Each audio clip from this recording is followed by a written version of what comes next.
দৰঙৰ শিল্পী ৰাজেন্দ্ৰনাথ ওজা বৰ্তমান শয্যাশায়ী। দৰঙৰ শুকনানী ওজাপালিৰ আজন্ম সাধকগৰাকীৰ বিগত 6 মাহ ধৰি শয্যাশায়ী। অভাৱ আৰু দৰিদ্ৰতাৰ বাবে উন্নত চিকিৎসা কৰিবলৈ সক্ষম হোৱা নাই শিল্পীগৰাকীয়ে। অসুস্থ স্বামীৰ উন্নত চিকিৎসাৰ বাবে চৰকাৰক আহ্বান পত্ৰ।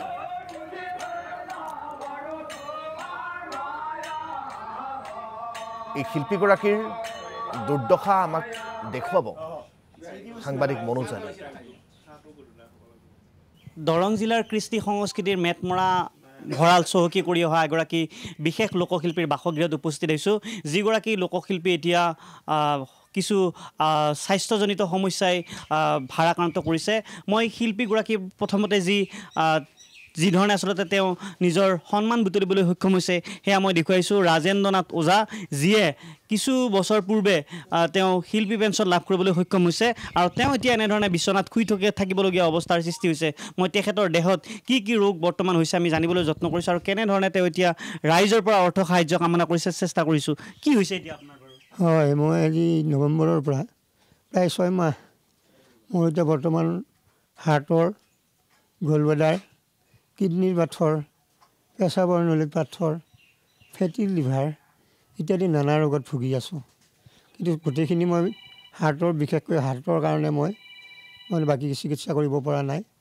কিন্তু হাৰ্টৰ চিকিৎসাটো মই দেখাইছিলোঁ আমাৰ গুৱাহাটী ভাঙাগড় মেডিকেলত। তেওঁলোকে এইটো নিৰুপায় হৈ গৈছে হাৰ্টৰ কাৰণে, গতিকে কোনো অপাৰেশ্যন নহয়।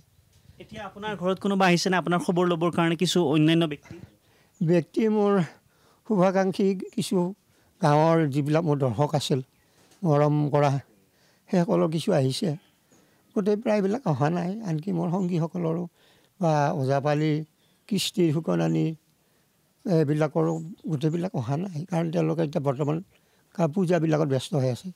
আৰু এনেই চৰকাৰী ফালৰ পৰাও এতিয়ালৈ কোনো অহা নাই। হয়, মই দেখুৱাইছোঁ জীৱন বাটত থমকি নৰোৱা এগৰাকী শিল্পী, যিয়ে নিজৰ শিল্পকলা তেওঁ আচলতে অব্যাহত ৰাখিছিল। স্থানীয় কিছু সচেতন ব্যক্তি এই স্থানত উপস্থিত হৈছে, আমি তেওঁলোকৰ পৰাও কিছু কথা জানিবলৈ যত্ন কৰিছোঁ।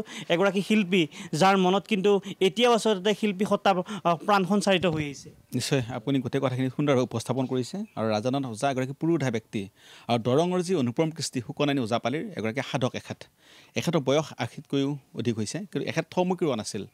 কিন্তু এতিয়া এখেতৰ যি ৰোগ ব্যাধি এখেতৰ শৰীৰটো আক্ৰান্ত কৰি তুলিছে, তাৰ পিছতে এখেত থমকিবলৈ বাধ্য হৈছে। আৰু এতিয়া দেখিছেই কেৱল বিশ্বনাথনে এয়া সংগী। কিন্তু আমি অতি আনন্দৰে ক'ব খোজোঁ যে ৰাজেন্দ্ৰনাথ ওজাদেৱে তেওঁ যি শিল্প সাধনাৰে দৰঙৰ এই কৃষ্টি উজ্জীৱিত কৰিছিল, দৰঙলৈ চিপাজলৈ গৌৰৱ কঢ়িয়াই আনিছিল, চৰকাৰ শিল্পী পেঞ্চন আগবঢ়াইছিল। কিন্তু শিল্পী পেঞ্চনৰ যি নামমাত্ৰ অৰ্থ সাহায্য, সেই অৰ্থ সাহায্য এমাহ চলাটো কোনো পধ্যে সম্ভৱপৰ নহয়, তাতে ৰুগীয়া দেখা। গতিকে আমি অনুৰোধ কৰিছোঁ অসম চৰকাৰক, স্থানীয় বিধায়ক মহোদয় আছে, সাংস্কৃতিক মন্ত্ৰীগৰাকী আছে, ডক্টৰ হিমন্ত বিশ্ব মুখ্যমন্ত্ৰী, তেখেত অতি এইবিলাকত চকু দিয়া ব্যক্তি।